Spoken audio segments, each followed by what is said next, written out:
속보, 프랑스 아트사커 레전드 지놀라. 내가 볼 때 이강인은 아트사커 창시자 지놀라의 뼈있는 한마디에 현지 난리난 상황. 마치 카멜레온을 보는 듯했다. 가짜 9번이라는 생소한 역할을 완벽히 소화한 이강인이 드디어 선발로 올라설 수 있는 기회를 잡을 것으로 전망된다. 파리 생제르맹, PSG는 28일 오전 4시 이하 한국 시간 프랑스 파리에 위치한 파르크 데 프랭스에서 열린 2024에서 25시즌 프랑스 리그앙 6라운드에서 스타드 레네 3에서 1승리를 거뒀다. 이로써 PSG는 개막 후 6경기 무패 행진을 달리며 리그 1위를 굳건히 지켰다. PSG는 4-3-3 포메이션을 가동했다. 이강인을 비롯해 브래들리 바르콜라, 오스만 덴벨레가 3톱을 형성했다. 파비안 루이스, 주앙 네베스, 워렌 자이르 에메리가 중원을 구성했다. 루카스 베랄도, 윌리엄 파초, 마르키뉴스, 아츠라프 하키미가 포백을 구성했고 골키퍼 장갑은 잘루이지 돈나룸마가 꼈다. 이날 이강인은 최전방 공격수로 선발 출전했다. 이른바 가짜 9번, 폴스9으로 불리는 역할이었다. 곤잘로 하무스와 마르코 아센시오가 모두 부상으로 전력으로 제외된 탓이었다. 그간 이강인은 양쪽 윙어, 중앙 미드필더로 출전한 점을 미뤄봤을 때 파격적인 결정이었다. 그만큼 루이스 엘리케 감독이 이강인의 능력을 높게 산다는 의미이기도 했다. 낯선 포지션에도 무결점 활약을 펼친 이강인이었다. 이강인은 중앙과 측면을 가리지 않고 자유롭게 움직였다. 패스 공급 능력이 돋보였다. 이강인은 중앙선 부근까지 내려와 패스를 받고 침투하는 동료에게 재차 침투 패스를 내주는 장면을 많이 만들었다.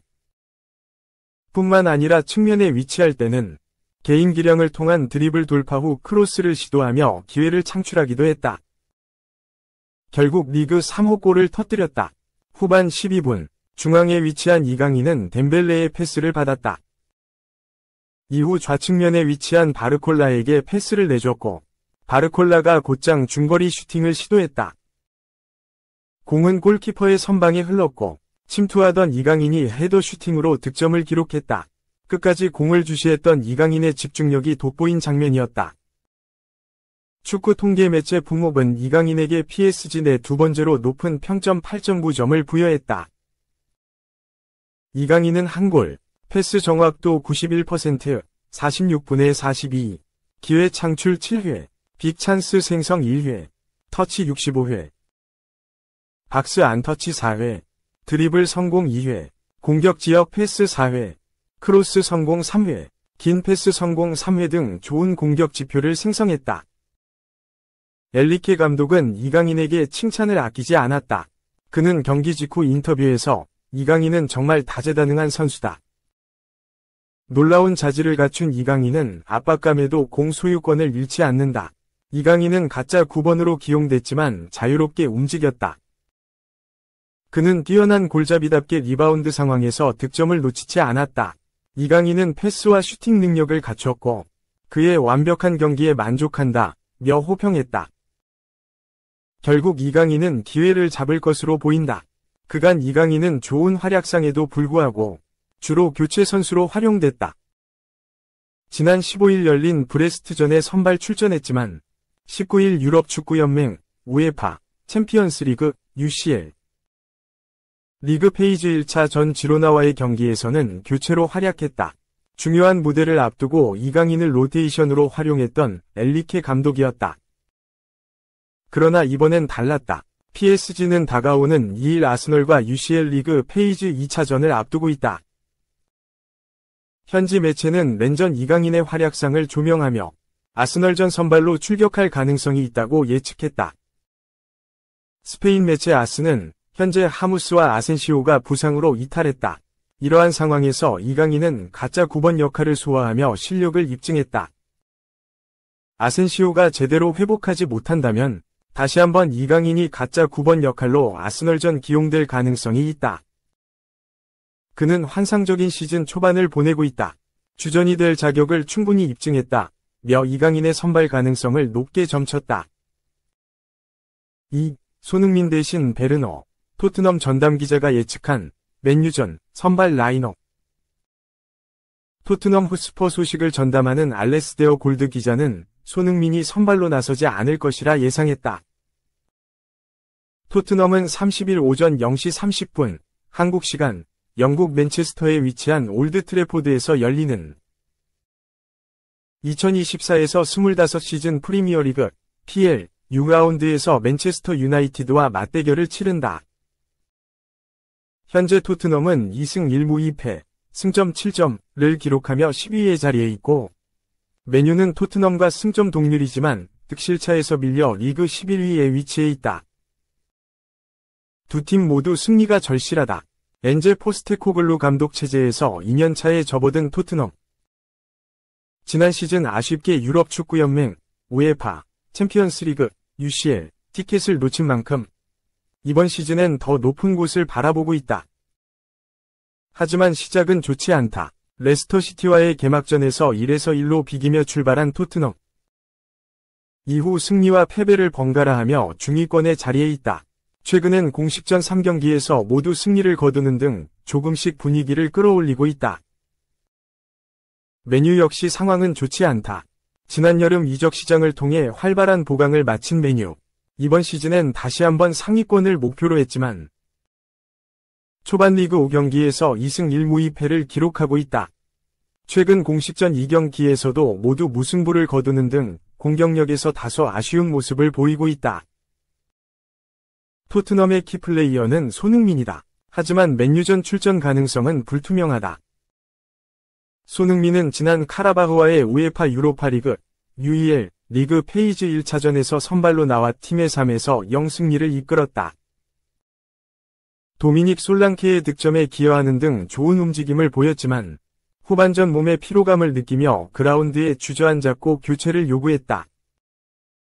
부상 우려가 증폭된 상황.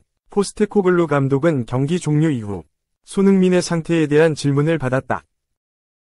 그는 조심스러운 답변을 내놓았다. 그는 약간 피곤하다고는 했지만 아직 위류진과 그에 대해 이야기하지 않았다. 라고 전했다.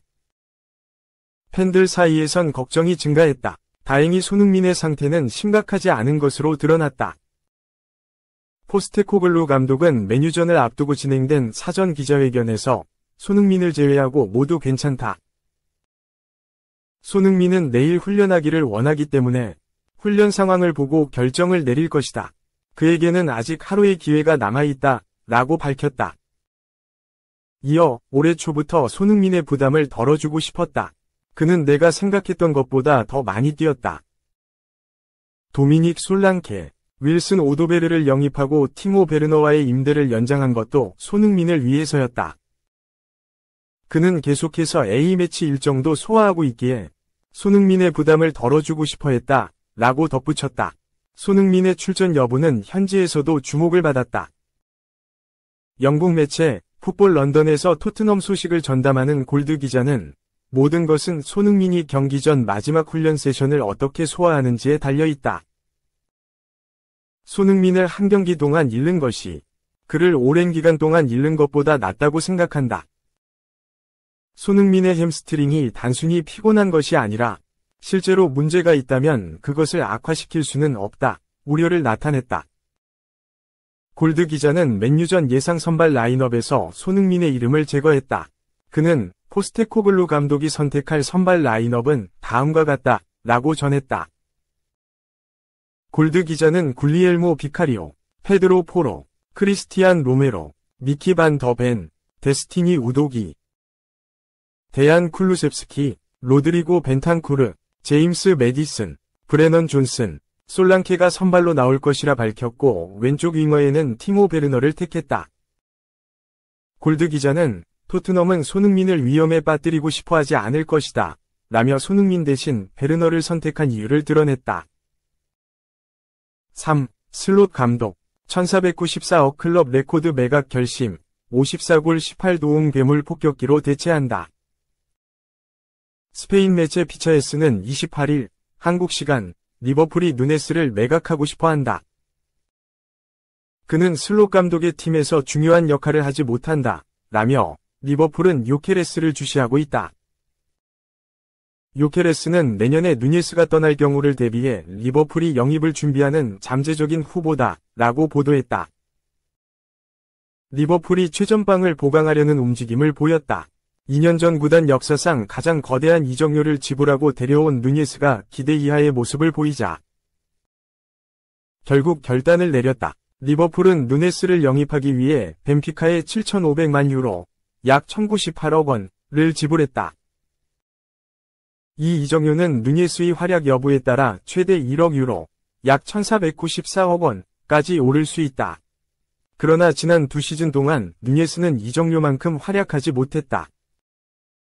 그는 2022에서 23시즌 리그 9골, 3도움을 포함해 공식전 15골, 4도움에 그치며 많은 비판을 받았다.